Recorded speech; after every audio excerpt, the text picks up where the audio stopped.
Sopra sobre nós teu sopro, reunidos neste ajuntamento, honra e santifica este momento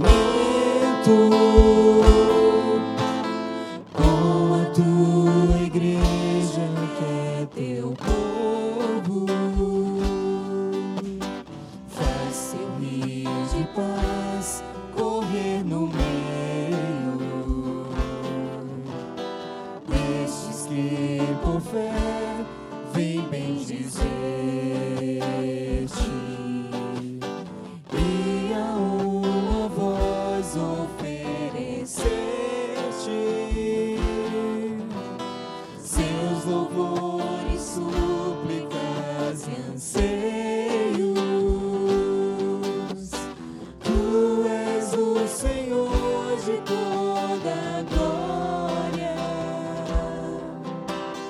hoje e sempre como foste outrora,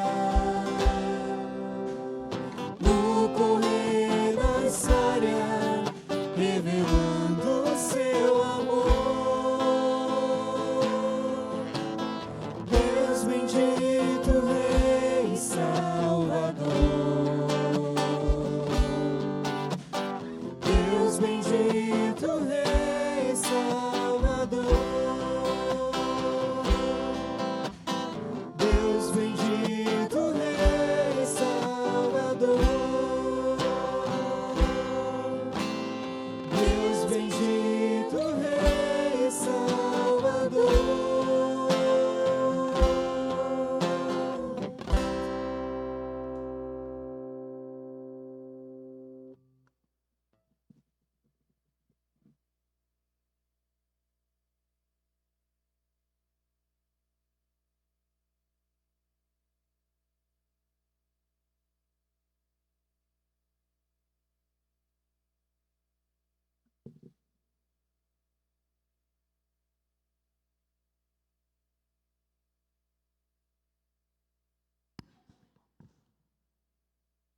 Eu saúdo a todos com a graça e a paz de nosso Senhor Jesus Cristo. Amém. Irmãos, nesse momento nós vamos dar início, prestar um culto ao nosso Deus e vamos dedicar todo esse momento, toda a nossa atenção, a toda a liturgia. Os que estiverem com o celular, desligue ou coloque no modo silencioso, para que não venha atrapalhar a nossa atenção, no culto que queremos prestar ao nosso Deus. E nós vamos iniciar lendo o Salmo de número 8.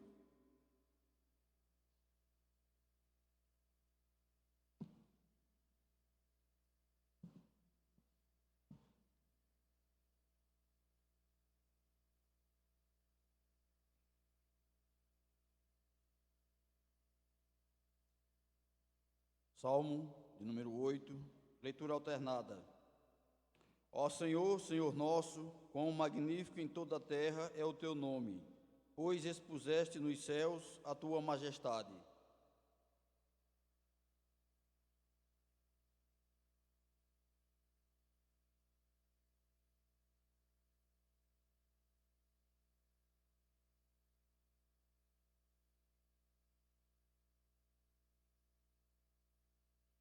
E a lua e as estrelas que estabeleceste.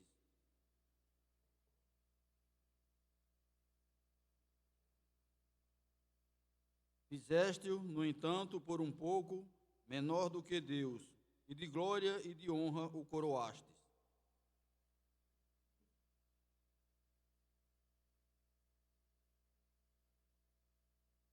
Ovelhas e bois, todos, e também os animais do campo.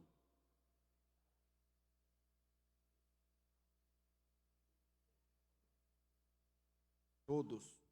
Ó Senhor, Senhor nosso, quão magnífico em toda a terra é o teu nome. Amém. Nós vamos louvar nosso Deus com o hino Louvor pela Graça Divina, que está sobre o número 41.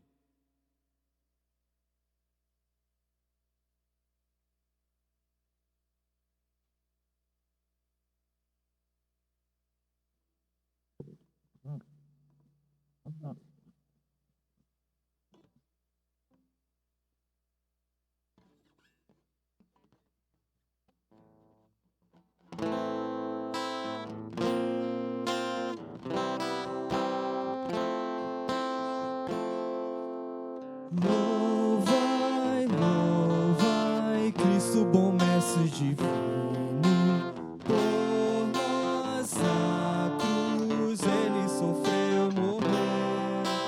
Perdão, perdão, hoje aos contritos outorga, pois precioso sangue na cruz verter.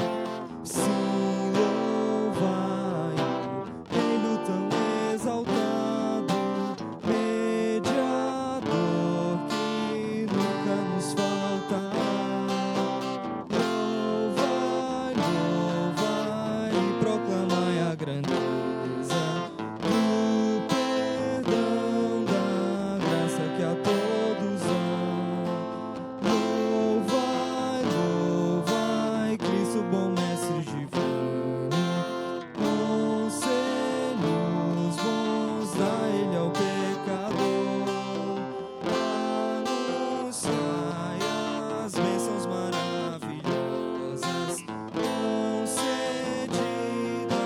por nosso Salvador e de todos servos de Jesus Cristo, que Ele nunca vos abandonará. Louvai, louvai, proclamai a grandeza do perdão, da graça que a todos dá.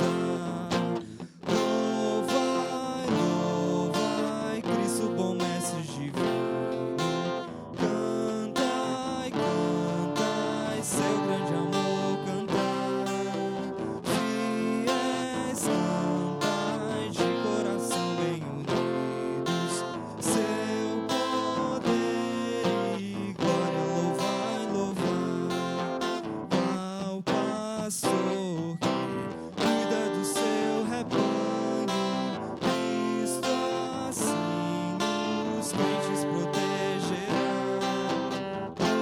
Louvai, louvai e proclamai a grandeza do perdão, da graça que a todos dá.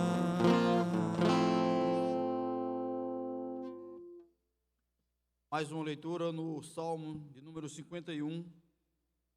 Veremos todo este salmo de maneira alternada.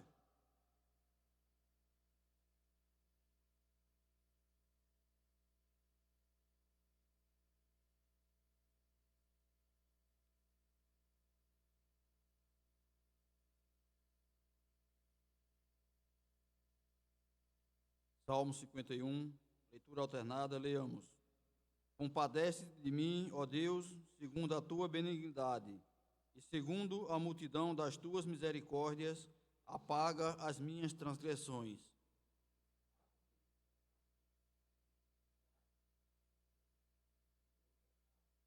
Pois eu conheço as minhas transgressões, e o meu pecado está sempre diante de mim.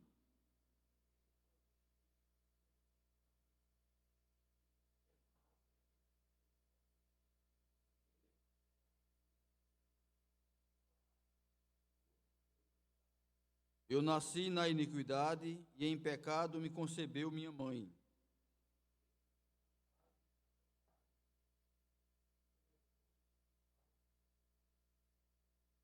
Purifica-me com esopo e ficarei limpo. Lava-me e ficarei mais alvo que a neve.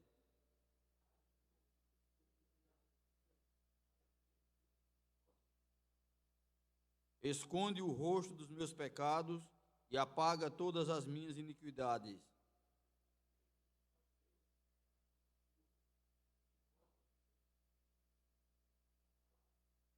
Não me repulses da tua presença, nem me retires o teu Santo Espírito.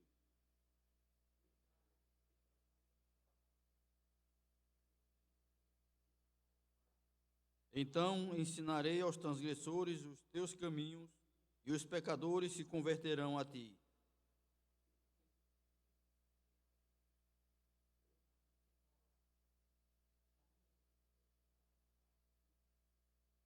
Abre, Senhor, os meus lábios, e a minha boca manifestará os teus louvores.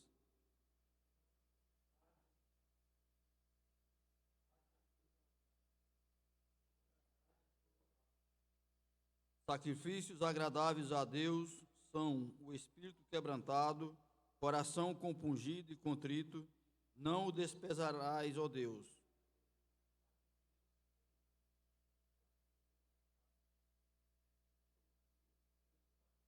Todos.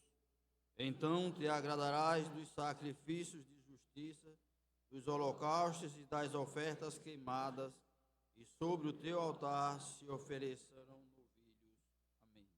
Bom, nesse momento nós vamos passar um momento onde estaremos confessando a Deus os nossos pecados. Cada um faça a sua oração individual, e após o nosso breve momento, peço ao nosso irmão Davi Lira esteja quebrando silêncio com a oração, confissão.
Amém.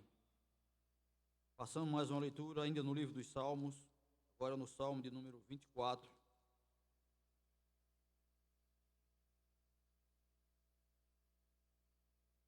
Mais uma leitura alternada.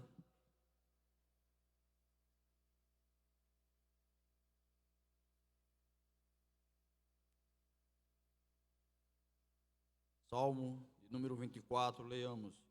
Ao Senhor pertence a terra e tudo o que nela se contém, o mundo e os que nele habitam.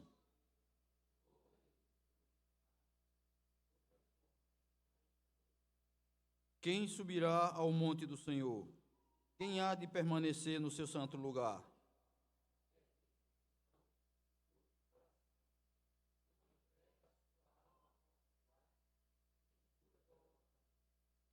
Este obterá do Senhor a bênção e a justiça do Deus da sua salvação.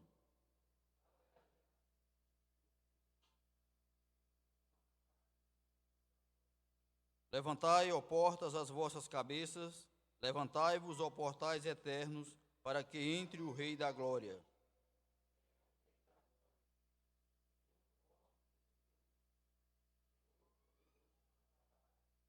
Levantai, ó portas, as vossas cabeças, levantai-vos, ó portais eternos, para que entre o Rei da Glória.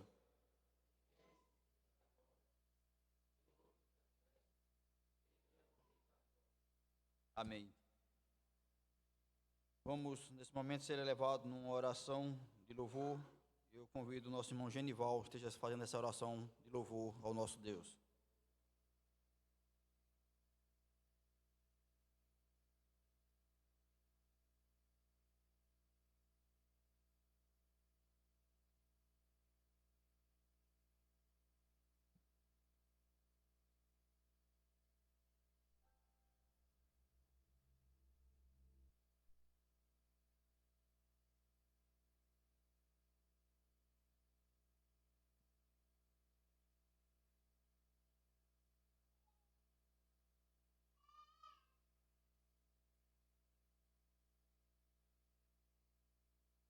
Amém. Irmãos, agora os irmãos do louvor irão nos conduzir em alguns cânticos, e a primeira participação será de um coral da SAF. Então, os irmãos têm a oportunidade, e logo após os irmãos do grupo do louvor darão continuidade. Durante a primeira participação da SAF, os irmãos trouxeram seus dízimos e ofertas e a oportunidade de depositar no gasofilácio.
A graça e a paz, meus amados irmãos.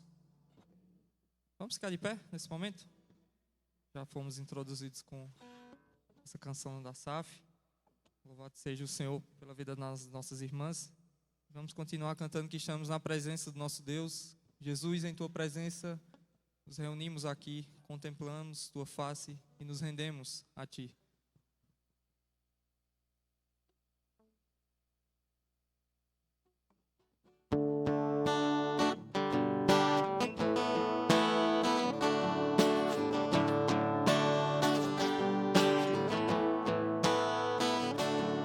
Jesus, em Tua presença, reunimos-nos aqui, contemplamos Tua face e rendemos-nos a Ti, pois um dia Tua morte trouxe vida a todos nós e nos deu completo acesso ao coração do Pai. Vamos cantar do início. Jesus, em Tua presença. Todos juntos. Jesus, em Tua presença, reunimos-nos aqui, contemplamos Tua face e rendemos-nos a Ti, pois um dia Tua morte trouxe vida a todos nós e nos deu completo acesso ao coração do Pai. O véu que separava já não separa mais. A luz que outrora apagada agora brilha e cada dia brilha mais. Só pra Te adorar e fazer Teu nome grande, grande, e Te dar o louvor que é devido. Estamos nós aqui Só para Te adorar.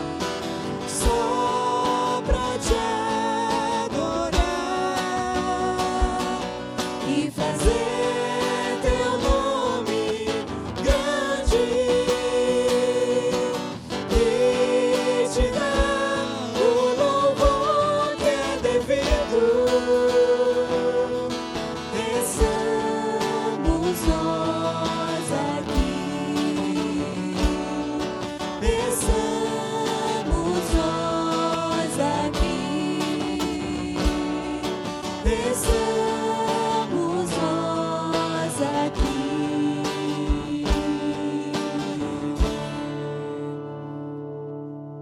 Ainda de pé, nós vamos declarar que a glória, honra, força, majestade pertencem a Jesus, que é o soberano Rei.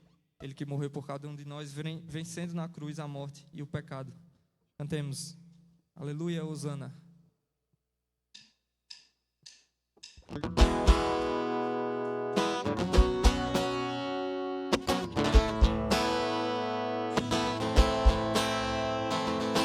Glória, majestade, força, honra e poder sejam dados a Jesus, soberano Rei dos Reis. A cruz venceu a morte e o pecado destruiu, com seu sangue nos comprou, nossa dívida pagou. Glória, majestade, força, honra e poder sejam dados a Jesus, soberano Rei dos Reis.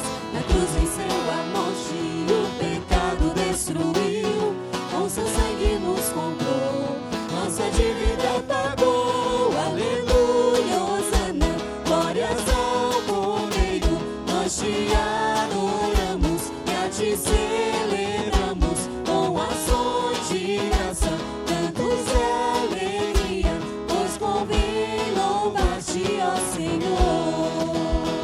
Pois convém louvar-Te, ó Senhor. Das Das trevas, trevas trouxe-nos pra Tua luz, para contigo reinar. Livre acesso nós temos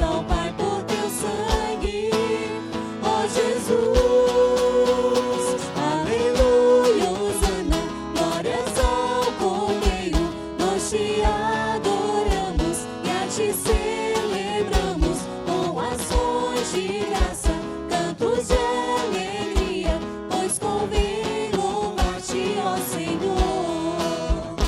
Pois convém louvar-te, ó Senhor. Pois convém louvar-te, ó Senhor. Os irmãos podem assentar.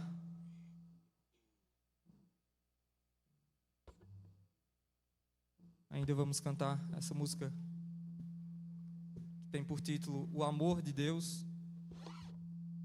É uma música nova, aqui na igreja pelo menos. Ela vai falar sobre o sacrifício de Cristo, que foi feito por nós.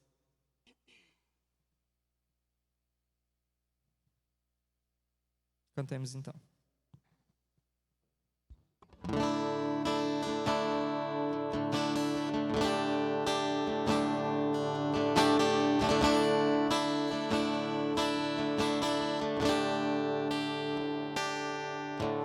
Graça sobre graça recebi,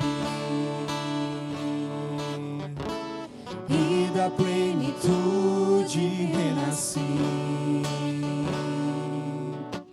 Quando atraído me encontrei no amor de Deus. Viva e poderosa salvação. Viva e poderosa salvação, luz que me alcançou na escuridão. Todo meu pecado se apagou no amor de Deus.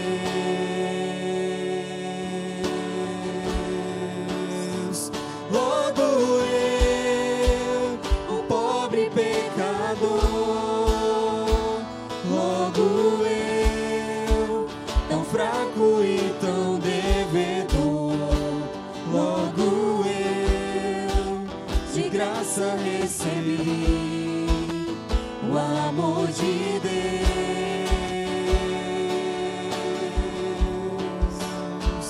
Logo eu, finito e carnal, logo eu, diante de um Deus imortal, logo eu, de graça recebi o amor de Deus. Viva e poderosa salvação. Viva e poderosa salvação, luz que me alcançou na escuridão. Todo meu pecado se apagou no amor de Deus. Logo eu, Logo eu, um pobre pecador, logo eu, tão fraco e tão devedor, logo eu, de graça recebi o amor de Deus.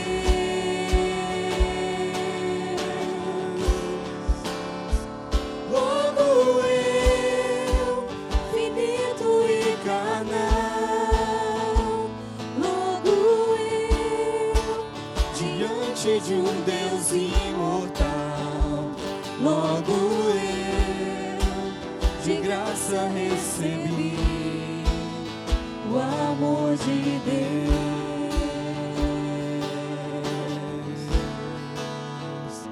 Logo eu, um pobre pecador, logo eu, tão fraco e tão devedor, logo eu, de graça recebi o amor de Deus.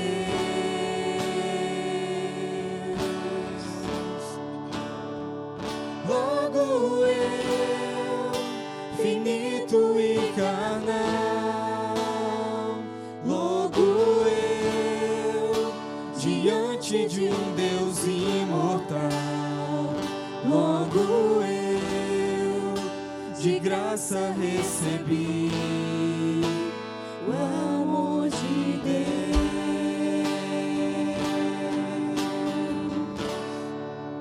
Amém.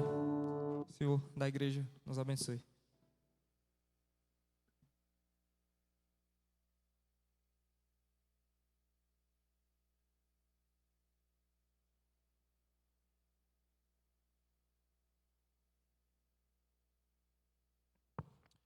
Graça e paz, amada igreja do Senhor. Nós vamos ter agora uma oração de ações de graças. O sustento que o Senhor tem nos dado, e esse sustento se revela em nossas vidas, mas também se manifesta quando nós devolvemos a Ele os nossos dízimos e ofertas, e nós estamos reconhecendo que o Senhor tem suprido nossas necessidades. Nós devolvemos porque o Senhor tem nos dado primeiramente. Nós vamos, nesse instante, agradecer ao Senhor por isso. Para essa oração, quero convidar o nosso irmão, o presbítero Pedro Barros.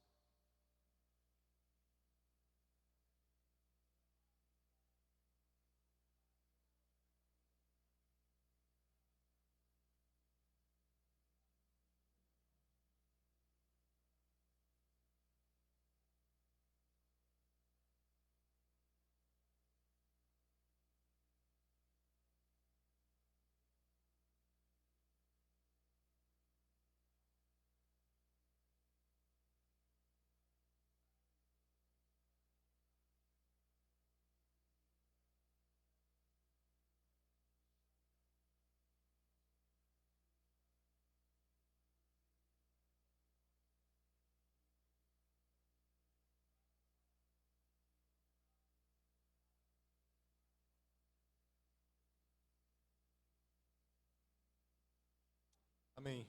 Nós vamos agora ouvir a palavra do Senhor. Hoje quem irá ministrar será o presbítero Vitor Braga. Que Deus o use para a sua glória.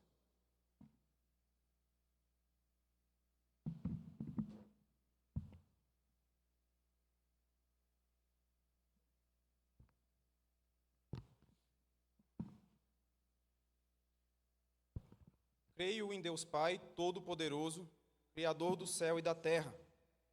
Creio em Jesus Cristo, seu único Filho, nosso Senhor, o qual foi concebido por obra do Espírito Santo, nasceu da Virgem Maria, padeceu sob o poder de Pôncio Pilatos, foi crucificado, morto e sepultado, ressurgiu dos mortos ao terceiro dia, subiu ao céu, está sentado à direita de Deus Pai Todo-Poderoso, de onde há de vir para julgar os vivos e os mortos.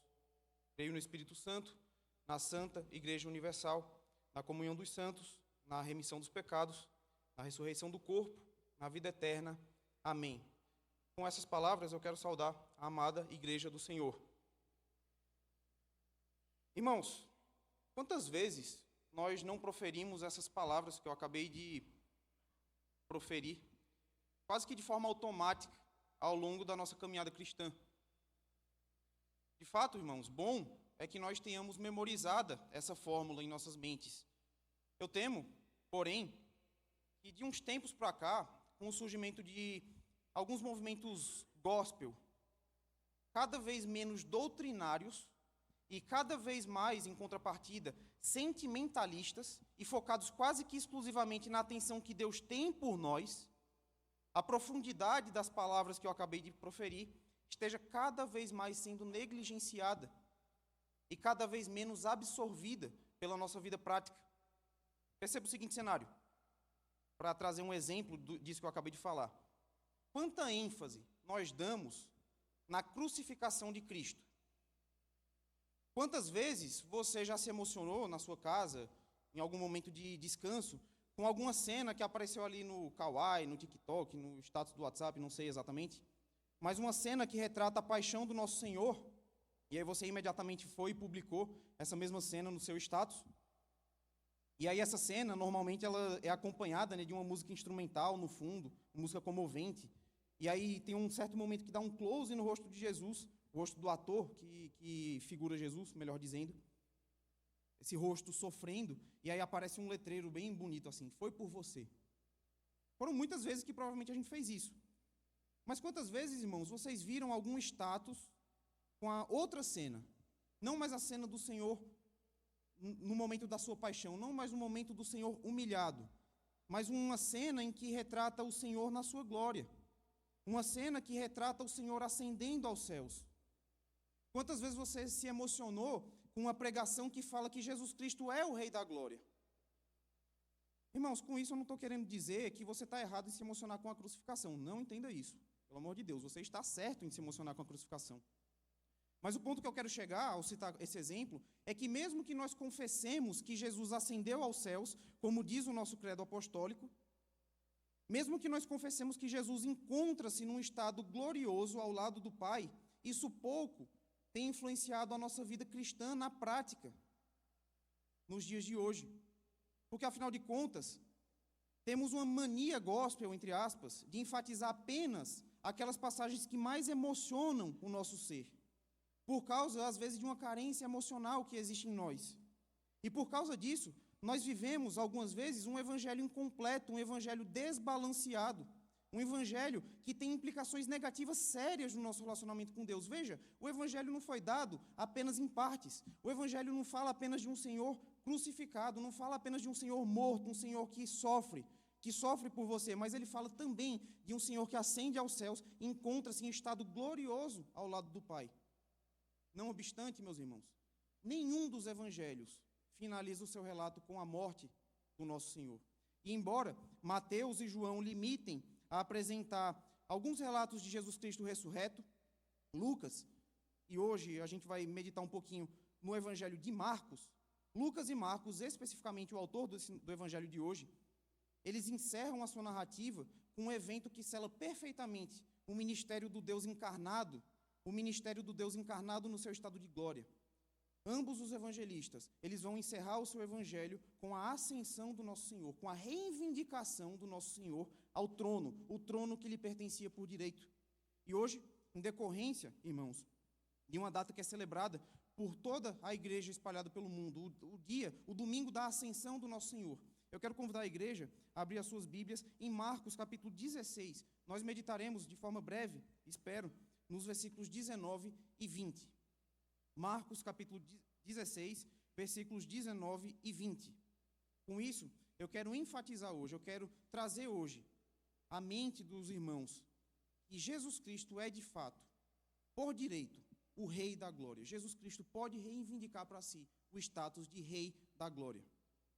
Marcos, capítulo 16, versículos 19 e 20. Eu farei a leitura, mas eu peço que os irmãos acompanhem com atenção. Diz assim a palavra de Deus: de fato, o Senhor Jesus, depois de lhes ter falado, foi recebido no céu e assentou-se à destra de Deus. E eles, tendo partido, pregaram em toda parte, cooperando com eles o Senhor e confirmando a palavra por meio de sinais que se seguiam. Amém, irmãos? Até aqui serão esses dois versículos que nós meditaremos nessa noite. Bom, irmãos, a primeira coisa que eu quero enfatizar nesse texto, o texto que nós estamos meditando hoje, é que existe um esforço proposital do evangelista, existe um esforço proposital por parte de Marcos para deixar claro que Jesus Cristo ascendeu aos céus, mas não ascendeu aos céus de qualquer forma, ele ascendeu aos céus como homem. Marcos deixa muito claro no seu evangelho que Jesus Cristo ascende aos céus como homem. De fato, quando nós olhamos para o capítulo 16 do evangelista, na sua íntegra, nós vemos que, tendo ressuscitado, Jesus aparece em algumas ocasiões. Jesus aparece para diferentes discípulos. E aí, pegando um gancho na pregação que o pastor trouxe hoje de manhã, lá na Rua Nova, isso mostra que a ressurreição do Senhor e também a sua ascensão são fatos incontestáveis. Jesus Cristo aparece para vários discípulos. Vejamos, versículos 9 a 11, Jesus Cristo aparece a Maria Madalena. Versículos 12 e 13, Jesus Cristo aparece a 2 outros discípulos, que provavelmente eram os discípulos da estrada de Emaús. Finalmente, no versículo 14, Jesus Cristo aparece aos 11 apóstolos que se encontravam reunidos, esperando algum sinal de Deus. Jesus Cristo aparece para várias pessoas. E ao longo da Bíblia a gente vê outras situações que Jesus Cristo também aparece para outras pessoas. Por exemplo, Paulo vai dizer que Jesus Cristo aparece para 500 pessoas, no seu estado ressurreto. E por quê? Que é importante nós notarmos que o Senhor se assenta à destra de Deus como homem. E aí, irmãos, eu quero regressar com vocês ao Salmo 8º. Não precisa abrir. Se você quiser consultar, está no boletim, foi lido hoje. Mas eu quero regressar com os irmãos ao Salmo 8º. nós veremos que existe uma importante constatação naquele salmo a respeito do homem, o homem de forma geral, a humanidade. O salmista ele vai indagar o seguinte: olha, que é o homem que dele te lembres? E o filho do homem que o visites? Fizeste-o, no entanto, por um pouco, menor do que Deus, e de glória e de honra o coroaste. Deste-lhe domínio sobre as obras das suas mãos, e sobre os pés tudo lhe puseste, ovelhas e bois, todos, e também animais do campo, as aves dos céus, os peixes do mar, e tudo que percorre as sendas dos mares. É isso que diz o salmista a respeito da condição humana. Mas eu quero que a igreja perceba que existe, nesse salmo, uma correlação muito clara, feita por Davi, entre a glória do ser humano e o domínio que ele tem sobre a criação de Deus. O ser humano, segundo Davi, é glorioso, ele é coroado de honra e de glória, por quê? Porque ele domina sobre a criação de Deus. É esse a relação que Davi quer estabelecer entre as duas coisas. E ele vai dizer que o homem foi feito por um pouco menor do que Deus. Estranha essa expressão, né? O homem foi feito por um pouco menor do que Deus. E continua dizendo que ele foi coroado de honra e de glória. E que essa honra e glória, como eu disse, consiste no seu reinado sobre bois, animais do campo, aves, animais do mar. Por que por um pouco menor do que Deus? É justamente, não que Davi esteja dizendo que o homem, ele realmente é pouca coisa menor do que Deus, não. Mas o ponto que Davi quer enfatizar é que Deus criou o universo. Deus criou o universo e rege o universo. Mas o mundo, Deus ele escolhe reinar sobre esse mundo, Deus escolhe governar esse mundo através da figura de um regente, através da figura de um homem que ele estabelece para fazer isso. Deus escolhe governar o mundo através do homem.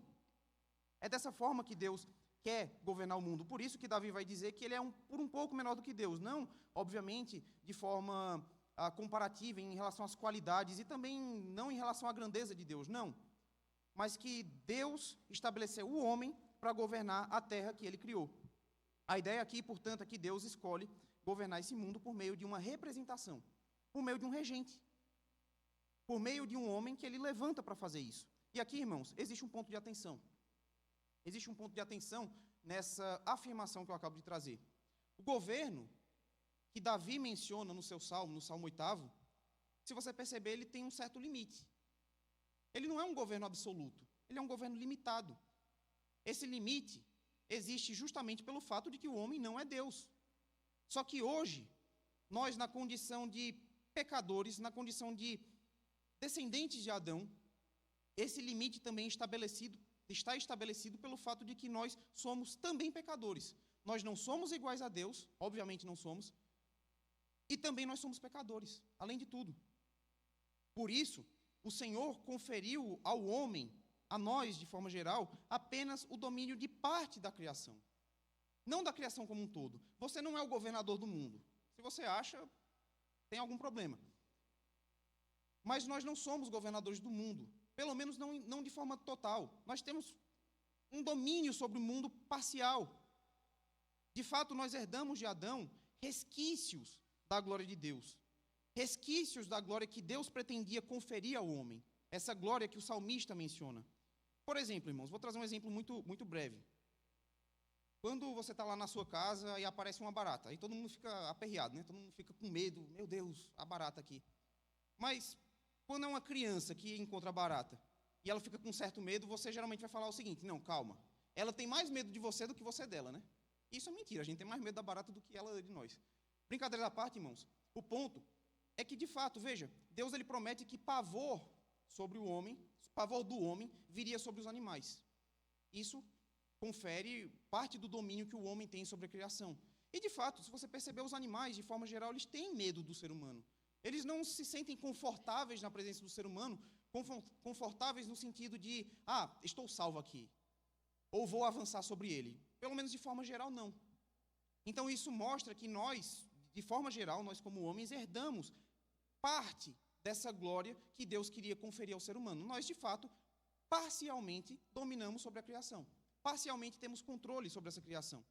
Em contrapartida, irmãos, de tempos em tempos, por causa da nossa condição de pecadores, por causa da nossa condição de homens miseráveis, homens que não têm esse domínio todo que pensam que têm. De tempos em tempos, nós somos lembrados que nós, ainda assim, estamos sujeitos e impotentes em relação a essa mesma criação. Ué, eu tenho domínio, mas eu estou impotente em relação à criação? Sim, eu tenho domínio parcial. Algumas coisas, de fato, eu consigo dominar sobre a criação, mas a criação ainda não se submete a mim. Eu vou trazer, irmãos, infelizmente, um exemplo muito claro e muito infeliz disso aí. Veja, ligue a sua televisão, abra o seu navegador de internet e veja o que está acontecendo no estado do Rio Grande do Sul. Veja o que está acontecendo. Isso, infelizmente, está aí para nos provar isso, que, de fato, de tempos em tempos, nós somos lembrados que nós não temos esse domínio todo sobre a criação. Qual daqueles moradores do estado do Rio Grande do Sul poderia ou pode afastar as águas das enchentes?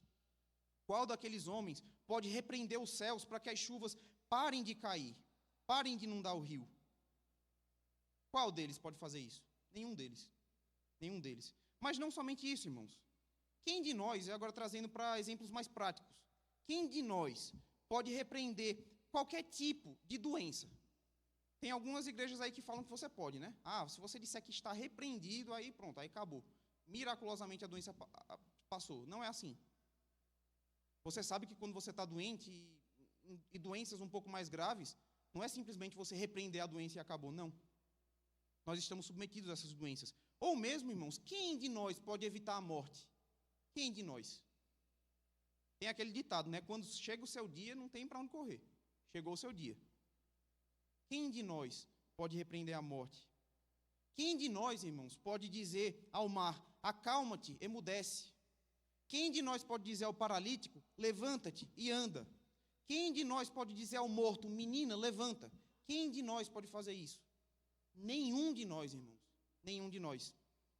E, queridos, nada disso que eu mencionei é possível, porque essa glória descrita por Deus naquele salmo, ela nunca pôde ser reivindicada pelo homem de forma plena. O homem nunca pôde chegar diante de Deus e falar o seguinte: cadê o domínio sobre a criação que o Senhor me prometeu? Nenhum de nós, nenhum descendente de Adão pôde chegar diante de Deus e falar: essas promessas agora eu tomo posse delas. Nenhum de nós pode fazer isso.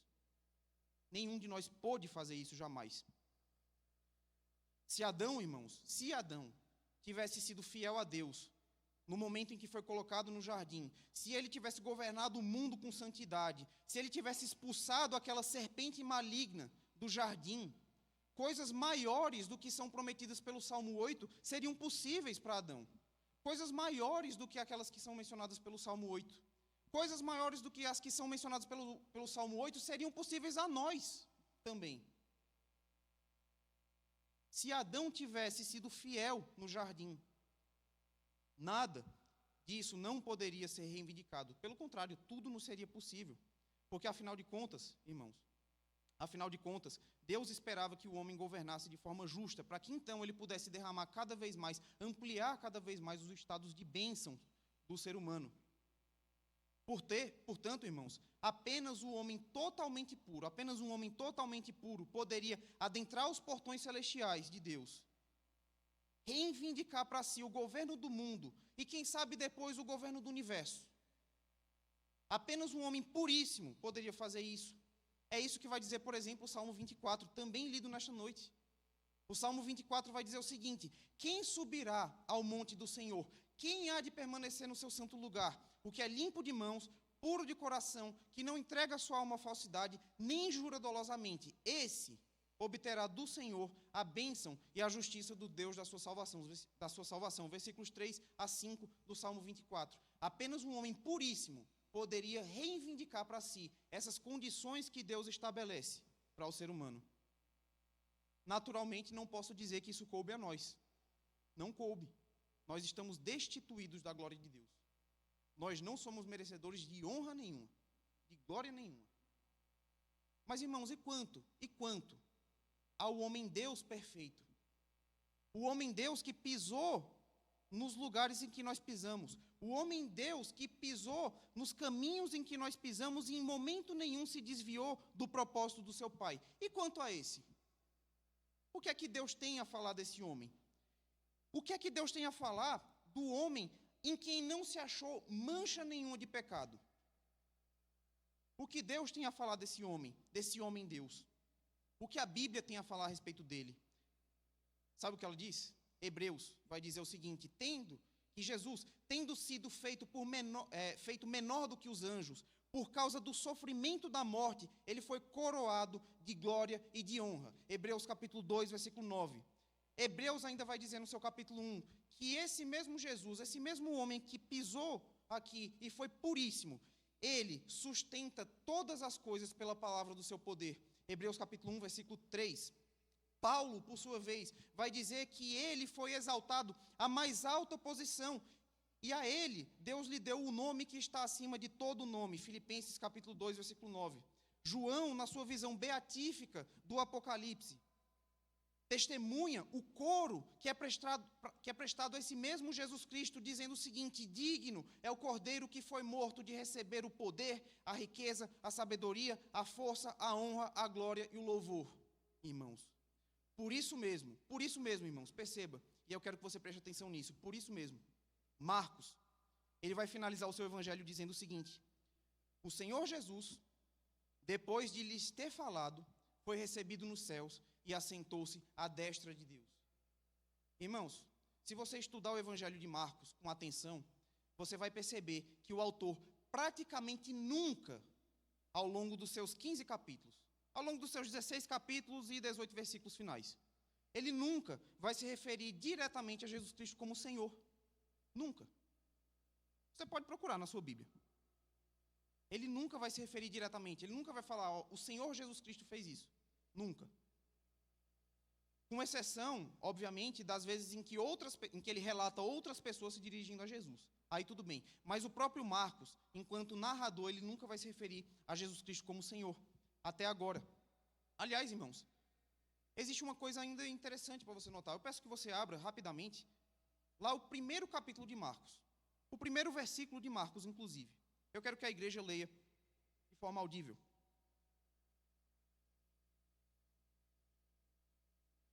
Marcos capítulo 1, versículo 1. Quero que a igreja leia esse versículo. Podem ler, irmãos.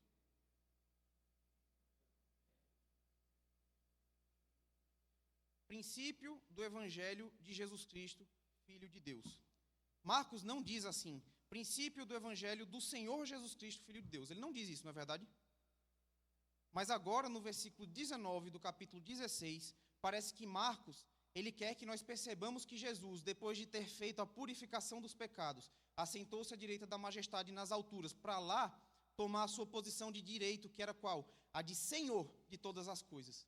O momento em que Jesus Cristo adentra os portões celestiais, o momento em que Jesus Cristo ascende aos céus, é o momento em que ele é coroado como Senhor da criação. Por isso, Marcos não começa Evangelho do Senhor Jesus Cristo, não, Evangelho de Jesus Cristo, que tendo andado por esse mundo, que tendo feito todas as coisas que ele fez, que tendo oferecido a sua vida como sacrifício ao Senhor, que tendo ressuscitado dentre os mortos, agora, pode ser chamado de Senhor do universo.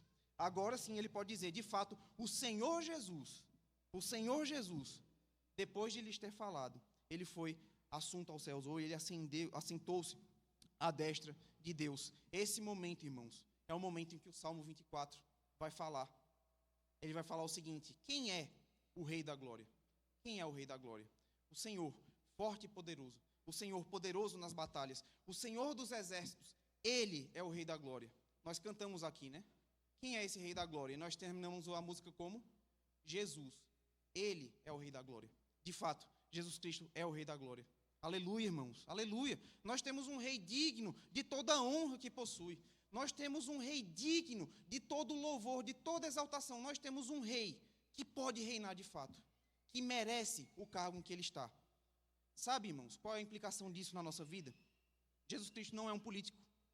Jesus Cristo não é político, irmãos. Sabe quando a gente elege um deputado, um prefeito, enfim, um político de forma geral, que é, por exemplo, o professor. E aí a gente fica naquela esperança. Não, agora tem um professor ali na Câmara, não tem um professor na prefeitura, não sei. E agora ele vai ajudar a minha classe. Agora os professores estão feitos. Aí vai passando, né? 1 ano, 2 anos, 3 anos. Cadê? Cadê a ajuda para a minha classe, né? E aí, normalmente, o tempo passa e a gente tem a esperança frustrada. Mas Jesus Cristo não é assim. Você deve se alegrar, irmãos, porque você tem um rei justo e bondoso no controle do universo. E esse mesmo rei, ele está ao seu favor. Um rei, meus queridos, que sabe das aflições do ser humano. Um rei que, segundo Hebreus, penetrou os céus e é o sumo sacerdote que foi tentado em todas as coisas, a nossa semelhança, mas sem pecado. E que, por causa disso mesmo, oferece todos os recursos para que você se mantenha firme na caminhada. Esse é o nosso rei, irmãos. Esse é o rei que se assenta no trono. O rei, que esse sim é da nossa classe. O homem que ascende aos céus. O homem que governa como homem. E se governa como homem, sabe das aflições do ser humano. Portanto, se você chora hoje, se você tem problemas hoje, se você tem dificuldades na sua vida cristã hoje, saiba, irmãos, que Jesus Cristo olha para todas essas coisas.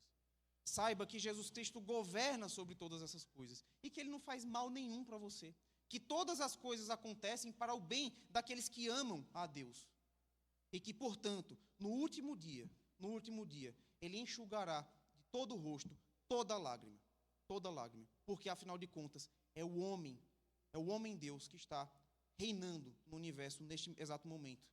As pessoas do Rio Grande do Sul, triste, mas se existe um pingo de esperança que elas podem ter na sua vida, os crentes, obviamente, é de que Jesus Cristo está sustentando a vida delas e sustentará até o final, até que elas cheguem no dia final do seu juízo. Amém, irmãos?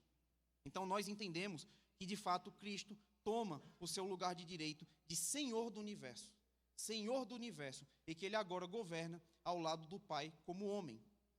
Mas em segundo lugar, irmãos, nessa noite, em segundo e último lugar nessa noite, eu quero que nós pensemos um pouco a respeito do que significa esse termo, a destra de Deus. Veja, nós falamos na nossa confissão, nós falamos no nosso credo apostólico que Jesus Cristo está à destra de Deus. Muitas vezes falamos, olha, não, Jesus Cristo está sentado à direita de Deus, mas o que é que isso significa, afinal de contas? O que é que isso significa? Por que é que Jesus Cristo está sentado à direita de Deus? Irmãos, essa expressão ela é curiosa, porque a posição de Cristo em relação ao Pai parece ter sido muito forte entre os primeiros cristãos. Os primeiros cristãos sempre enfatizavam, todas as vezes que precisavam, que Jesus Cristo, de fato, olhava todas aquelas coisas à destra de Deus. Por exemplo, não foi essa mesma visão de que Jesus Cristo estava à direita de Deus, que Estevão, o diácono Estevão, quando pregava para o Sinédrio e foi apedrejado, foi qual a visão que ele teve? Que Jesus Cristo estava olhando aquelas coisas à destra de Deus. Se nós pensarmos, irmãos, o porquê dessa questão da destra de Deus, a situação de onde Jesus Cristo está assentado, eu quero trazer um exemplo cotidiano, para que nós possamos entender um pouquinho melhor o que significa. Veja, sempre que a gente fala a respeito de uma pessoa importante, a gente geralmente costuma dizer a respeito de onde ela se senta. Por exemplo, Ariano Suassuna, ele tomou uma cadeira na Academia Brasileira de Letras. Ele tem uma cadeira na Academia Brasileira de Letras. Por quê? Porque ele foi uma pessoa importante, contribuiu com a nossa cultura, com a cultura da língua portuguesa. Mas trazer um exemplo mais prático ainda, na sua casa, quem é que se assenta na cabeceira da mesa? Geralmente. Não em todas as casas, obviamente. Mas geralmente quem se assenta na cabeceira da mesa? O pai, o provedor do lar. Aquela cadeira é do pai. Na minha casa, eu cresci com muito contato com meu avô, ainda tenho muito contato com meu avô. Ninguém senta na cadeira do meu avô. Tanto é que às vezes ele não está lá comendo, né? Eu chego lá e ele não está na mesa mais, né? Eu vou fazer um lanche. Aí minha avó ela faz assim, não, senta aqui na cadeira dele. Eu fico, opa, é complicado aqui, né? Mas existe essa posição de respeito. Não, aquela cadeira é do provedor do lar. Aquela cadeira é do homem que traz o sustento para essa casa. Aquela cadeira é do homem que merece todo o respeito da sua família. Nós temos uma simbologia a respeito de onde uma pessoa se senta e o que ela significa. O ponto é que naqueles dias, a cadeira do rei, a cadeira em que o rei se assenta, ela representava mais do que a sua soberania, mais do que o fato de que Jesus Cristo governava sobre o universo. Mas ela representava também, irmãos, a certeza do julgamento e da justiça. Porque, afinal de contas, irmãos, Jesus Cristo está sentado à direita de Deus. O Deus que é o Deus de toda a criação. O Deus que é o Senhor de toda a criação. Jesus Cristo está à direita dele. Jesus Cristo está governando com o Pai. Ele é como se fosse o seu braço direito, literalmente, né? O braço direito. Jesus Cristo, ele governa com a anuência do Pai. Só que, irmãos, para nós, hoje em dia, essa questão do rei, essa questão do governador, ela tem uma certa dificuldade para que a gente se aproxime da cultura da época. Porque hoje nós vivemos numa democracia, ou pelo menos disse que a gente vive numa democracia, e o ponto é que nós temos divisão de poderes, não é verdade? Tem o executivo, legislativo, judiciário. O judiciário não interfere no legislativo nem no executivo. O executivo não interfere no judiciário, enfim. Por aí, eu não sou o grande especialista da lei, tá bom, irmãos? Mas o ponto é que nós temos separação de poderes. Na antiguidade não era assim. Na antiguidade não era assim. O rei governava e julgava. O rei era executivo, legislativo, judiciário. Todos os poderes estavam concentrados no rei. Então o ponto é que quando Jesus Cristo se senta ao lado do rei, quando Jesus Cristo governa o mundo com a anuência do Pai, isso significa que Jesus Cristo não apenas governa, mas Jesus Cristo julga. Que Jesus Cristo, ele julgaria os seus algozes. Que Jesus Cristo julgaria aqueles homens maus que julgaram ele com mentiras, que julgaram ele com perseguição, com injustiça. No dia final, Jesus Cristo julgaria essas pessoas, porque agora é Ele quem está sentado no trono. É Ele quem tem o poder de julgar o universo. É por causa disso que o Salmo 2 é um salmo muito conhecido, fica a lição de casa para vocês lerem em casa, mas o Salmo 2, ele vai falar que Deus ri daqueles que se levantam contra Ele e contra o seu ungido. Ri-se aquele que... vou fazer a citação literal, irmãos, é melhor, para não cometer um equívoco. O Salmo 2, irmãos, ele vai dizer o seguinte: olha o que Deus, o Pai, faz em relação a todos aqueles que se levantam contra Ele e contra o seu ungido. Versículo 4: ri-se aquele que habita nos céus, o Senhor zomba deles, porque na sua ira, a seu tempo, lhes há de falar, e no seu furor os confundirá. Ao assentar-se à destra de Deus, Jesus recebe, como homem, o direito de governar e julgar. Com vara de ferro, ele regeria as nações. E o conselho, irmãos, mais sábio para os reis da terra era que eles fizessem o quê? Não que eles irritassem o filho, mas que eles beijassem o filho. Versículo 12 do capítulo 2 dos Salmos. Beijai o filho para que ele não se irrite, porque ele está na posição de governar. É por isso que também o Salmo 110, outro salmo messiânico, vai dizer o seguinte: o pai falando para o filho: assenta-te à minha direita. Assenta-te à minha direita. Para quê? Até que eu ponha os teus inimigos debaixo dos teus pés. Assenta-te à minha direita. Por quê? Porque um dia eu vou colocar os teus inimigos debaixo dos meus pés. Salmo 110, versículo 1 também fica de lição para casa. É por isso que Jesus, quando está sendo julgado injustamente no Sinédrio, Lucas capítulo 22, versículo 69, Jesus Cristo fala: a partir de agora, o Filho do Homem estará sentado à direita do poder soberano de Deus. Veja, vocês estão me julgando agora, injustamente. Mas isso está acontecendo para que eu receba do meu Pai as nações por herança. Para que eu receba do meu Pai o direito de julgar e governar esse mundo. E ai daquele que se encontrar em rebeldia contra o Filho de Deus no último dia. A esses, Jesus Cristo vai infligir dor e aflição muito maiores do que aquelas que foram infligidas a ele. Irmãos, e por mais que nos pareça penoso viver como cristãos aqui na terra, por mais que a justiça de Deus pareça demorada, Cristo não está ao lado de Deus de braços cruzados. Não, ele não está. Pelo contrário, irmãos, as tribulações passadas por nós, e até mesmo as tramas desenvolvidas pelos nossos adversários contra o Senhor e contra a sua igreja, fazem parte do governo de Deus. Elas não fogem ao governo de Deus, elas fazem parte. São gotas que completam a justa medida do cálice da ira do Filho. São gotas que completam a justa medida do cálice da ira do Filho, que será dado, irmãos, a beber a todos os ímpios nos fins dos tempos. Como vai dizer Apocalipse capítulo 14, versículo 10, como vai dizer o Salmo 75, versículo 8. Se levantam contra a igreja, se levantam contra os filhos de Deus, se levantam contra o Filho de Deus. nada estão fazendo, além de adicionar gotas no cálice de Deus, para que no dia oportuno, sejam julgados por causa das suas obras más.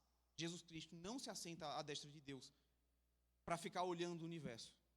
Não. Ele está julgando o universo, irmãos. E aí, só para fechar esse segundo ponto, e partimos para a nossa conclusão, eu quero que a gente ainda perceba uma verdade, uma forma, irmãos, que isso pode ser mais aplicado de forma mais específica à igreja.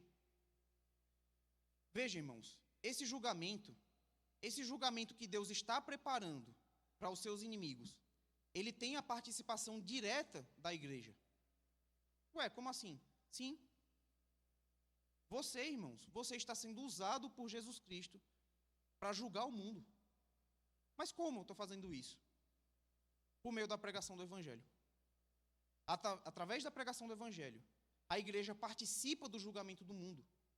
Eu não vou adentrar a fundo nessa questão, porque foge ao escopo da nossa mensagem, porque também talvez teremos ocasiões mais específicas para meditar nesse ponto.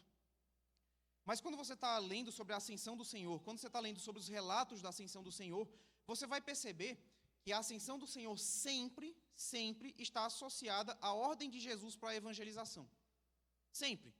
Todas as vezes que fala-se de Jesus ascendendo aos céus, no Novo Testamento, claro, está falando também de Jesus Cristo dando uma ordem para a igreja prosseguir pregando o Evangelho. No caso do nosso texto, o texto em questão, note, ainda no versículo 19, que Jesus ele foi assunto aos céus, depois de quê? Versículo 19. De fato, o Senhor Jesus, depois de quê? De lhes ter falado. Não é verdade?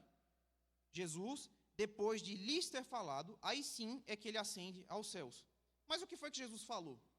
A quem Jesus falou? Isso está registrado nos versículos 14 a 18.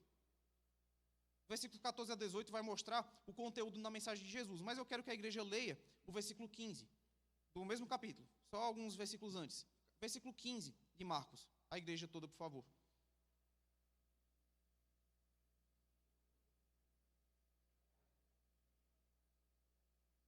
Então veja, irmãos, a associação entre o reinado de Jesus Cristo e o ministério da igreja é tão forte, a ascensão de Jesus Cristo e o ministério da igreja, que 10 dias após a ascensão de Jesus Cristo, os irmãos sabem o que aconteceu? Está lá em Atos. 10 dias depois de Jesus ter assunto aos céus, Deus ele derrama o seu Espírito Santo sobre a igreja. A festa que nós conhecemos como Pentecostes, ou melhor, o cumprimento do Pentecostes. Deus ele envia o seu Espírito Santo para que vá junto com a igreja na sua missão, para que sustente a igreja na missão de pregar o Evangelho. É por isso, irmãos, é justamente por causa dessa verdade de que a igreja está sendo usada neste momento para trazer julgamento ao mundo, que Jesus Cristo, ainda no seu ministério terreno, vai prometer a Pedro que ele lhe daria o quê? As chaves do reino dos céus. Que o que Pedro ligasse na terra, e Pedro aqui entenda como representante da igreja, como líder da igreja, ou seja, essa promessa é para toda a igreja, que Pedro, tudo aquilo que ele ligasse na terra, estaria sendo ligado no céu. Mas tudo aquilo que ele desligasse na terra, seria desligado nos céus. Mateus 16, versículo 19. E isso, irmãos, foi prometido porque quando a igreja administra a palavra de Deus, por meio da pregação fiel do Evangelho, por meio da correta celebração dos sacramentos e por meio do exercício justo da disciplina, da excomunhão, quando a igreja administra a palavra de Deus para o mundo dessa forma, para o mundo e para o próprio povo de Deus, o povo escolhido de Deus, a igreja está trazendo sentença. A igreja está sentenciando o destino daquelas pessoas que ouvem a pregação do Evangelho. Essa sentença que será executada no grande dia, no dia que Jesus Cristo voltará, porque afinal de contas, como diz Atos capítulo 1, esse Jesus que vocês viram ascender, ele voltará. E no dia que ele voltar, ele vai trazer juízo, ele vai executar essa sentença que a igreja proclama hoje. Então, quando a igreja prega o Evangelho, quando a igreja traz o julgamento por meio do Evangelho, aí você tem duas opções. Ou você aceita a palavra, ou o ouvinte aceita a palavra, ou em casos mais específicos, o ouvinte ele é disciplinado, o membro da igreja é disciplinado, e aí ele entende a gravidade da sua falta e retorna aos caminhos do Senhor. Quando a igreja administra a palavra, aquele que está recebendo essa administração, ou ela aceita, e recebe a misericórdia de Deus para que no último dia Jesus Cristo fale: vinde bendito do meu Pai. Jesus Cristo olhe para você e traga para junto de si. Ou, irmãos, ou o pecador rejeita a administração da palavra, e aí ele traz sobre si a sentença de Deus. Ele traz sobre si a sentença que será executada no grande e temível dia do Senhor. Porque, afinal de contas, irmãos, João, capítulo 3, versículo 18, vai dizer: quem nele crê não é julgado. O que não crê já está julgado. O que não crê já está julgado, porquanto não crê no nome do unigênito Filho de Deus. Jesus Cristo voltará para executar a sua sentença justa. E nós, enquanto igreja, precisamos, primeiro, proclamar essa sentença através da pregação do Evangelho. Ou você é aceito por meio do Evangelho, por meio de Jesus Cristo, ou você será contado entre aqueles que vão para a perdição eterna. A igreja julga o mundo, a igreja participa do julgamento do mundo através da pregação do Evangelho. E aí, irmãos, caminhando para o final, como aplicação, diante dessa doutrina, eu fico perplexo, irmãos, perplexo, com a covardia que a igreja, muitas vezes, apresenta em se posicionar a favor da verdade. Como a igreja, muitas vezes, se omite de pregar o Evangelho. E quando eu digo isso, a começar de mim, inclusive. Eu fico perplexo, irmãos, como a igreja muitas vezes é covarde para não pregar o Evangelho com medo de sofrer retaliações, quaisquer que seja. Ah, não, eu vou pregar o Evangelho, nada, vai ser complicado ali, é uma situação complicada. Ah, meu chefe, ele pode complicar aqui a minha vida no trabalho. Essa é a posição, irmãos, essa é a resposta daqueles que entendem que Jesus Cristo está governando o universo. É essa, irmãos, a resposta. Jesus Cristo governa o universo ou não governa? Governa, irmãos. Para que temer? Para que temer aqueles que podem fazer mal ao corpo, mas não têm nenhum poder sobre nossa alma? Para que temê-los, irmãos? Mas você, irmãos, essa aplicação é para a igreja que foi comissionada para pregar esse Evangelho. Mas você que está aqui hoje, ouvindo essa palavra e ainda não firmou um compromisso sério com esse Evangelho, você que ainda não aceitou a mensagem de que você é um pecador e que você precisa da redenção em Jesus Cristo, não aguarde, meu irmão, não aguarde, meu amigo, pelo julgamento final, não. Não aguarda, não. Se o Evangelho está sendo pregado nessa noite para você, é porque Jesus, é porque Deus está lhe dando uma oportunidade para que você seja salvo no último dia. Para que sobre você não caia a sentença pesada do Cordeiro de Deus, a sentença da ira do Cordeiro de Deus que governa o universo nesse momento. Siga o conselho do Salmo 2, agora, pois, ó reis, sede prudentes, deixai-vos advertir, juízes da terra. Vou abrir um parênteses, irmãos. Veja, Deus está trazendo essa exortação no Salmo 2, depois de ter falado o seguinte: ó, esse povo aí é o povo que fica zombando de mim. Então percebe que existe graça. Ah, eu sou muito pecador, eu pequei gravemente no meu passado. Não, existe graça, existe graça. E Deus, ele fala: deixai-vos advertir, juízes da terra. E aqui a gente fala não apenas aos juízes da terra, mas todo mundo.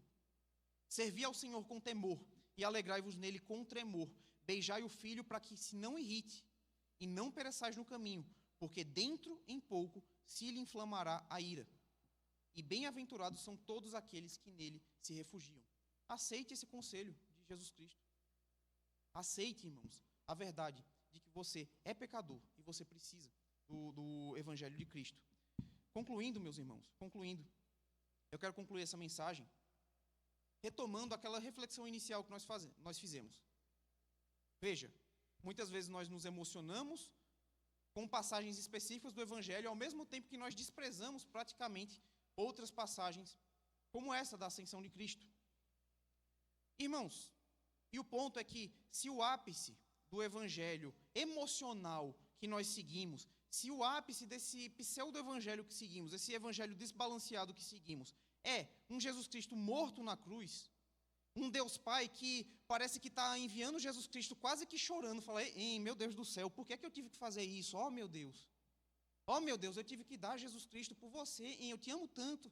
Veja, não é bem assim as coisas. Jesus Cristo, Deus nos ama, de fato, Ele enviou Jesus Cristo para nós, de fato, porque nos ama. Mas veja, se a gente fica nesse evangelho assim, emoçãozinha, e parece que o evangelho se resume a isso, irmãos. Então, nós é que somos merecedores da glória. Nós é que somos merecedores da glória, porque nós confessamos na prática de que de Deus é que nós somos o centro. Né? Tem aquele pregador que fala, né? De Jesus você é o centro. Nós estamos confessando na prática que nós somos o centro do coração de Deus. Nós somos merecedores da glória e, portanto, Deus ele não mede esforços. Se você caiu 1 milhão de vezes, aí Jesus ele vai chegar assim, vai ficar, meu filho, por que tu caiu assim?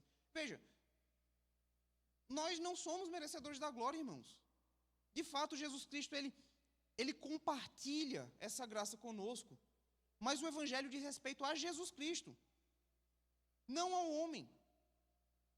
E se nós, irmãos, se nós somos merecedores de toda a glória, como esse pseudo-evangelho, esse evangelho emocional demais, traz na prática, então todas as exortações divinas, como, por exemplo, a prática dos mandamentos, a ordem de você evangelizar o mundo, elas só serão obedecidas quando for conveniente a você. Deixa eu abrir um parêntese. Aí você tem uma oportunidade clara de pregar o evangelho e você não prega. Aí depois você chega assim diante de Deus e fala, Senhor, mas é porque o Senhor entende, né? Não. Você tinha a ordem de pregar o evangelho. Você não pregou porque você acha que você é o merecedor da glória. Deus, ele é subserviente seu. Você está pensando isso na prática. Agora, irmãos, se nós lembramos e nós confessamos que Jesus, de fato, é esse Deus homem glorioso que morreu, mas que agora está à destra de Deus, esse Deus homem que é merecedor de toda a glória, ele é merecedor da glória, não eu. A história do mundo diz respeito a ele e não a mim. Se nós confessamos e nós internalizamos essa verdade, aí sim a nossa vida vai ser impactada. Porque, afinal de contas, irmãos, nós seremos condicionados a render-lhe glória com a nossa vida. É uma situação difícil? Mas a vida não é minha. A minha vida pertence a Jesus. Porque ele é merecedor da glória. Porque a minha vida deve refletir a glória dele. Aí sim a situação muda, irmãos. Então veja, nós só podemos pregar o evangelho. Nós só podemos viver a prática dos mandamentos se nós confessamos um evangelho completo. Um evangelho balanceado. Um evangelho que fala de Jesus Cristo morto, humilhado, mas um Jesus Cristo que agora não está mais humilhado. Está glorificado. E se eu sirvo a esse Jesus glorificado, dono de toda honra, glória, poder, força, todas essas coisas, aí sim, aí eu rendo completamente a minha vida a esse Jesus Cristo. Então, portanto, irmãos, que nós aceitemos essa verdade, que nós nos alegremos com essa verdade. Jesus Cristo é merecedor de toda a glória, mas não é um rei tirano. Jesus Cristo é merecedor de toda a glória, mas é um Deus que se compadece das minhas fraquezas. Mas, ainda assim, é o rei da glória. E, portanto, eu devo toda honra e glória a ele. Amém, irmãos? Irmãos, eu quero convidar a igreja a responder a essa pregação com o hino 280, Ascensão. Esse hino não é conhecido da igreja, irmãos. Então, nosso irmão Edmilson, Deus abençoe, ele treinou bastante, ele vai conduzir a igreja, mas a letra está transcrita no boletim. Então, eu quero que a igreja entoe com toda a convicção.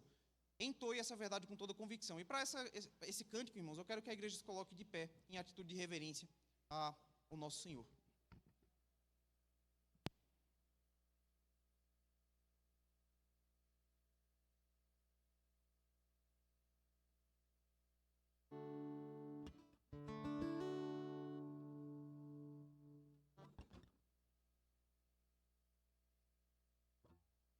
Hino de número 280, Ascensão.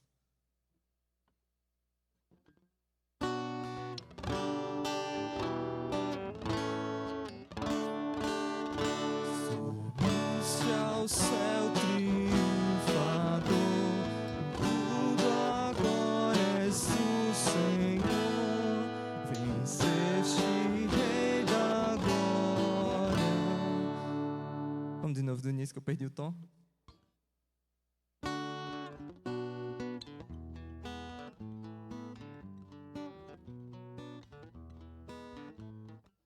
Agora vai.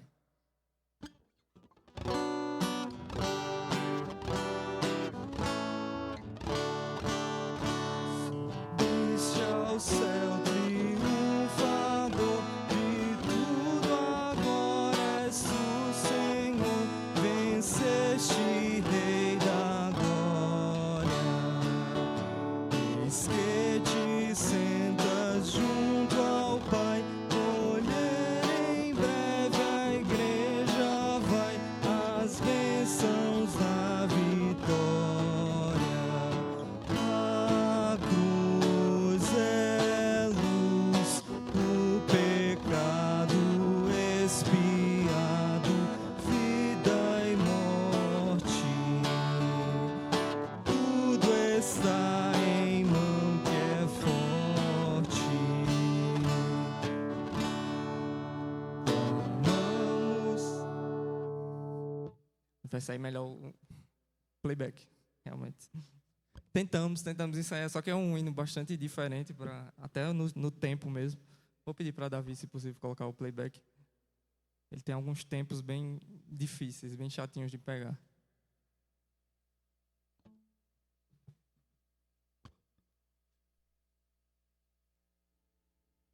Se possível, colocar a letra.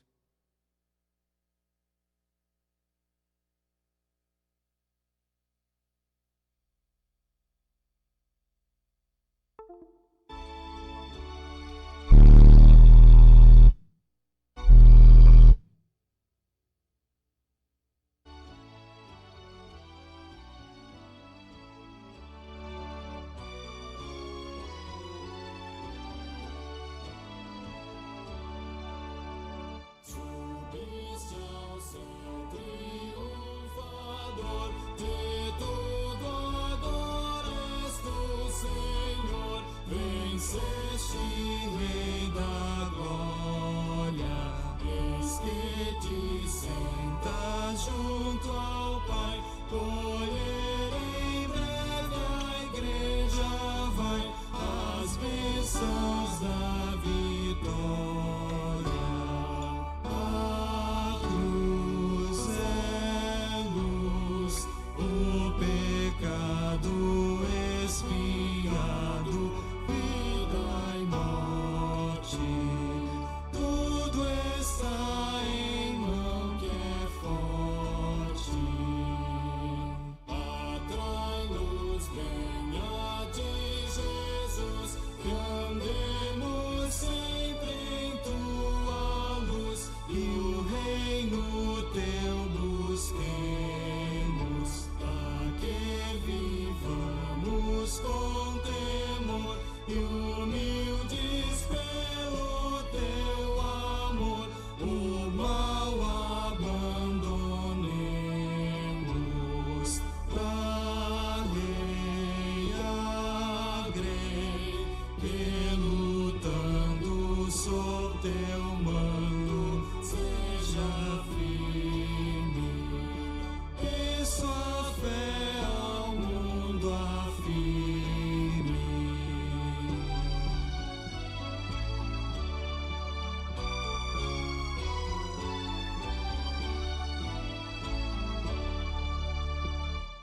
Clamamos, ó Jesus, por ti, vem ser com o teu povo aqui, faz que viva unido, seja grato e liberal, buscando o bem celestial, o bem imerecido.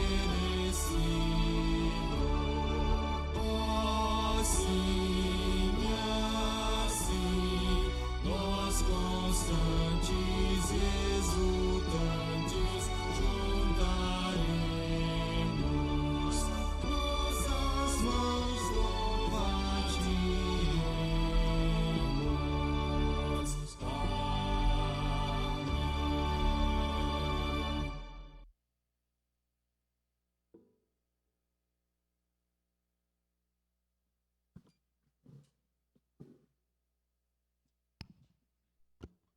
Bendito Deus e Pai nosso, que está nos céus, a nossa gratidão a Ti, ó Deus, pelo envio de Jesus Cristo, Teu Filho amado, que se fez homem, Senhor, e que enfrentou, ó Deus, todas as nossas fraquezas, ó Pai, que Ele sofreu na sua vida aqui terrena, Pai, as necessidades que nós enfrentamos, mas Ele permaneceu fiel a Ti, ó Deus, e não pecou, ó Pai.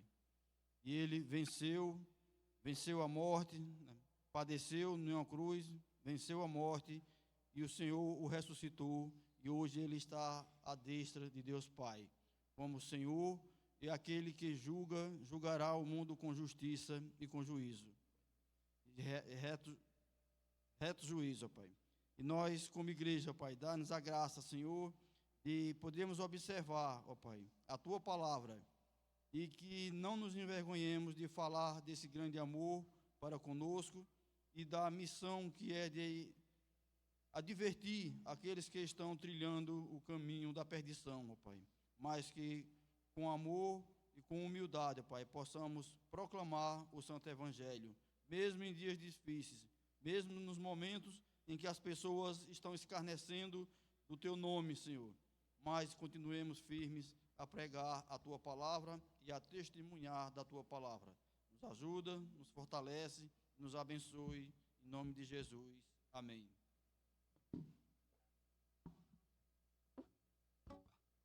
E agora, irmãos, receber a bênção. Que a graça do nosso Senhor e Salvador Jesus Cristo, o amor de Deus, o nosso eterno e soberano Pai, a comunhão e as consolações do Divino Espírito repousem sobre todos vós, desde agora e para todos sempre.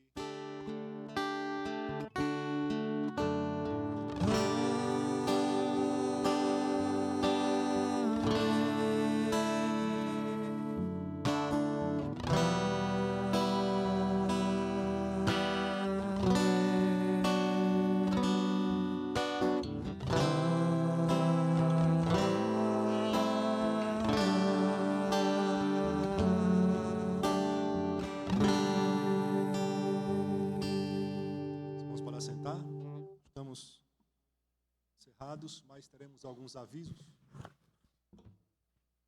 Primeiramente, os nossos avisos da semana. Terça-feira, irmãos, reunião de oração. A nossa irmã Socorro Moraes estará responsável, dirigindo essa reunião. Também teremos departamental, plenária da SAF, nessa terça-feira.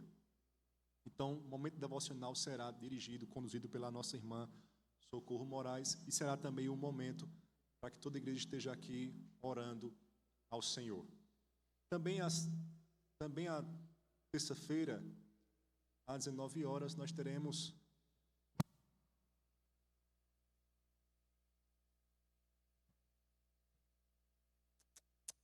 também na terça-feira, 19 horas, teremos reunião do conselho. A gente sempre pede que os irmãos estejam orando pelo conselho da igreja, que o Senhor nos conduza em tudo que iremos tratar nessa reunião. Então, terça-feira, reunião do conselho.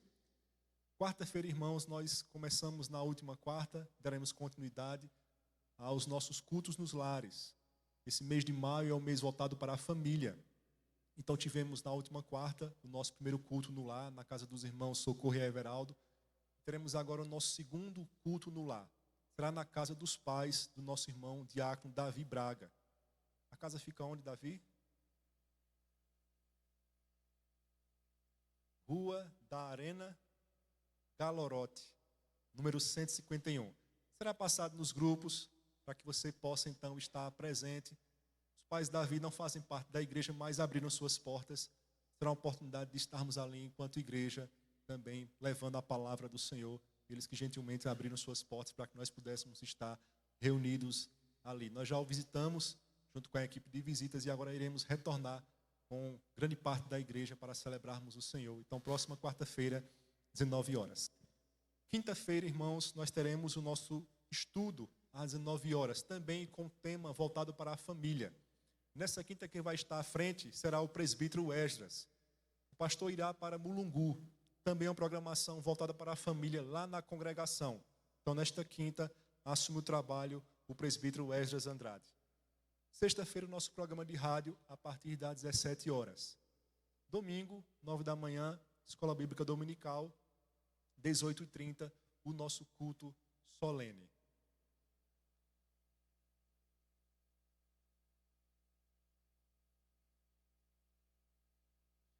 Bom, irmãos, próximo sábado, a partir das 19h30.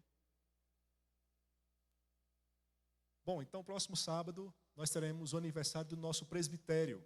Será na segunda igreja, 19h30. Nós iremos depois repassar o aviso com o horário definido.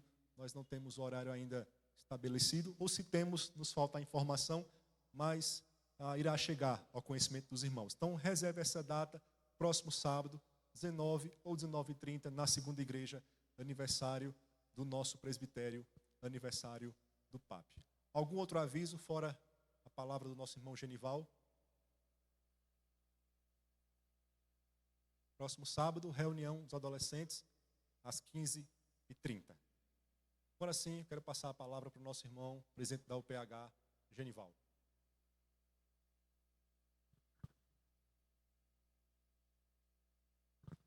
Graças a Deus, irmãos.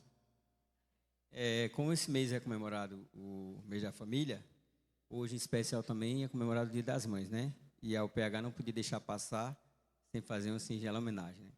Temos aqui um verso do nosso irmão Flávio Oliveira, que é um grande poeta cristão, e quem sabe ele é quem faz o cuscuz diário, algumas pessoas já ouviram. Tem por título: Toda mãe é uma flor no jardim do coração. Por ela somos amados com um carinho infinito. Esse amor é tão bonito que nos deixa emocionados. A Jesus, muito obrigado por essa dádiva. Então, filhos, rendam gratidão a quem sempre nos amou. Toda mãe é uma flor no jardim do coração. A ela nós dedicamos com a maior alegria. Parabéns pelo seu dia. Muito felizes estamos. A Deus, nós filhos, rogamos que Ele dê compreensão, paz, amor e comunhão com o Supremo Senhor. Toda mãe é uma flor no jardim do coração. Nesse maravilhoso dia, saudamos as mães queridas. O que seria de nossas vidas sem essa grande harmonia? Deus, o eterno guia, que infindo em razão, pedimos em oração que Ele dê fé e amor. Toda mãe é uma flor no jardim do coração. Ao Senhor vamos dizer mais uma vez obrigado por Ele ter colocado as mães em nosso viver para nos oferecer respeito e educação, por tanta dedicação. Toda mãe é uma flor no jardim do coração. Mulheres chamadas por Deus para a vida nos legar, ler a Bíblia e ensinar todos os mandamentos seus, nos singelos versos meus, quero falar com emoção da minha admiração por esse ser que nos gerou. Toda mãe é uma flor no jardim do coração. Agora vou terminar os versos simples que fiz. Neste dia tão feliz, as mães quero saudar, que Deus possa lhe dar no céu grande galardão, fé, amor e união, para cumprir seu labor. Toda mãe é uma flor no jardim do coração. Queremos agradecer a nosso irmão Flávio pela dedicação e nossos parabéns a todas as mães da nossa igreja, e mesmo aquelas que não são mães, que fazem o papel de mães, na escola, onde quer que estejam, né? Agora eu gostaria de convidar as mães aqui, para frente, que a SAF tem um mimo, porque a SAF é de mimo. Podem vir para cá, todas as mães. Tasha.